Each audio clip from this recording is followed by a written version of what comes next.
Hi friends, তো আজকে আমাদের বাড়িতে আমার ফুপু এসছে। আর বেসিক্যালি ঘরে থেকে এলে কতটা আনন্দ হয় সেটা তো জানো, তাই আমারও খুবই আনন্দ হচ্ছে। তো চলো দেখি আমার ফুপু কী করছে। হ্যাঁ, ওই দেখো এখানে আমার ফুপু কী করছে, একটু দেখি। ফুপু কী করছো? মুরগি ছাড়াচ্ছি। এই দেখো মুরগি ছাড়াচ্ছে। খুব চামড়া, মানে এর পালকগুলো খুব শক্ত, তো এই গরম জল করে দিয়ে ই করে দিলাম। এবার খুব সুন্দরভাবে ছাড়ানো হচ্ছে। হ্যাঁ, এটাকে প্রথমে গরম জলে ইয়ে করে না, তাহলে ভালোভাবে এগুলো ছাড়ানো হয়ে যাবে। এই মুরগিগুলো আমাদের গ্রাম দিয়ে বেচতে এসেছিলো, সবাই অনেক নিচে, দামটা একটু কম তো পোলট্রির থেকে, তাই জন্য। আর মাংসের থেকে ভালো। মাংসগুলো কিরকম খেতে, শক্ত হয় না?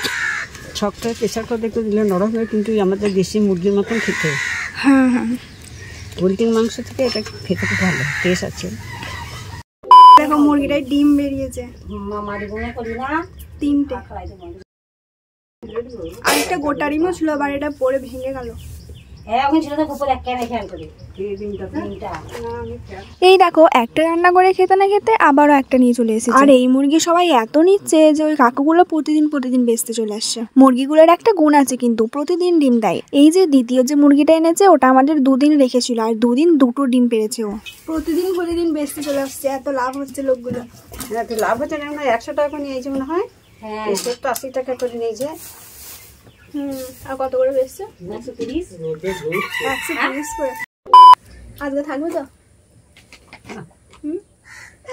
আমাদের ঘরে কি হচ্ছে দেখ।